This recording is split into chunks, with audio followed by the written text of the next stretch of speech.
Okay guys, now we will see the actual experimental setup. So you can see that there are some devices beneath the bench here. So we actually cannot know which one is generator or motor here. So we need to go to the direction here to know which one is a DC motor.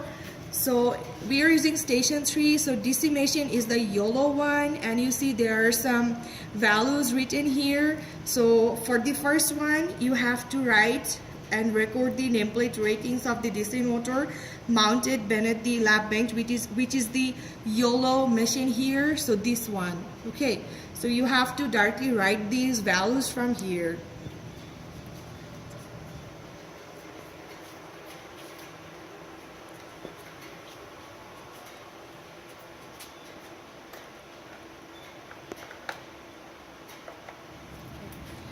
We have everything set up right now, but I will try to give you a glimpse of how they are connected or what means, like which component means what. So the first problem says us to measure the armature resistance. So we will be measuring the armature resistance, but before going there, let's try to know what are these components are. So this one is the controller for this motor, and it's called DC integrator because it integrates this DC motor to this setup. So this one has to be connected to our panel and to the DC machine. So the DC machine there is directly connected to these panels internally, so you don't need to think about it. You just know that we can connect to the DC motor using these ports. So the first one is this one, the yellow one is the DC one, and we will have a look how to calculate the resistance here.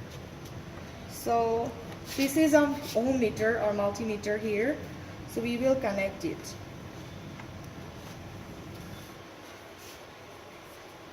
So you have to find the ohm values here, which is 1 right now, but 0.9 or 1. I'd say it's 0.9.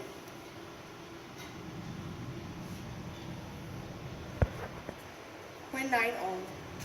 Okay, now I will open them. Actually, when I did the previous experiment, I got 0.8, but it's okay. Now we will see new values. Where's the cable?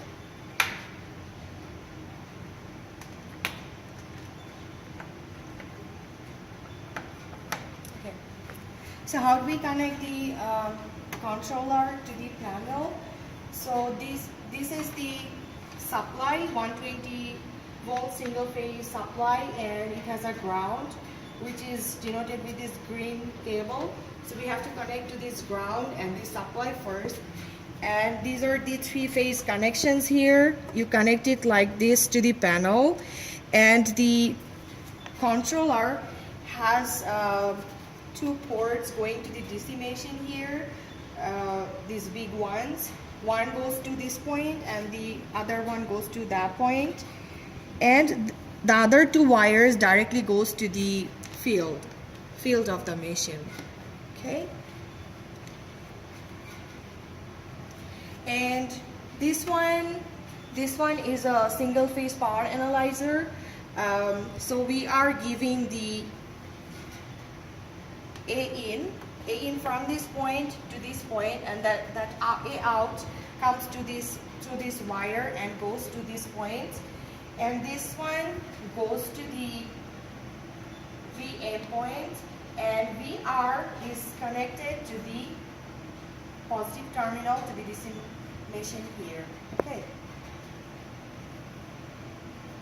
Now we will turn on the machine and see what happens.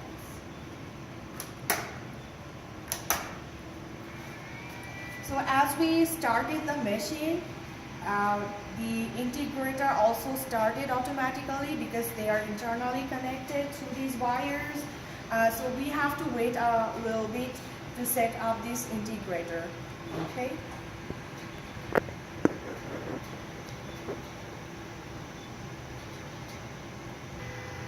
We have zoomed into the integrator right now. It's turned on, but the motor is not turned on yet. I mean, it's not rotating yet. So we have to set it up.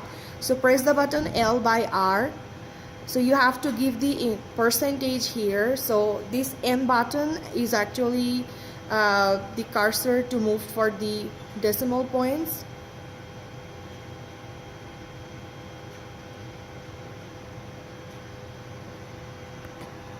So you can increase the percentage here using these up and down arrows. So increase it for some percentage, but it's to the rightmost decimal point. You can move it to this one and make it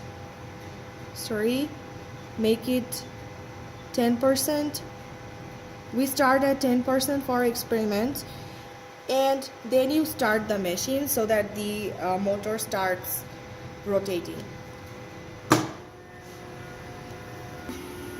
Guys, you see that the motor is rotating in the clockwise direction, and we can observe the rotation per minute in another device.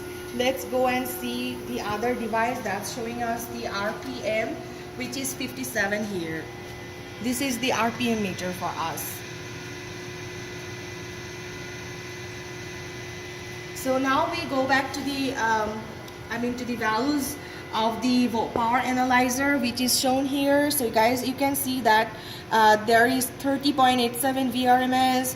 It's a little bit fluctuating right now. It takes a little bit time to get stabilized, or you can take a value that's appearing mostly as the value. So I'm taking 30.27 and 4.942 as my values for the first experiment.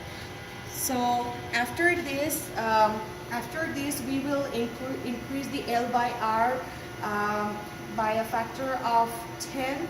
So we will move to 10, 20, 30, 40 and take all of the values. I already did this experiment and tabulated in this table for the class. So you can have a look and see how the values changes with respect to the L by R and the RPM. So you have to plot a graph which is indicated in step 10 of the lab. So now we will be reversing the direction here and see whether the direction of this changes or not. So we have to change the wires here right now and see what happens. So I have to turn that off first to change it.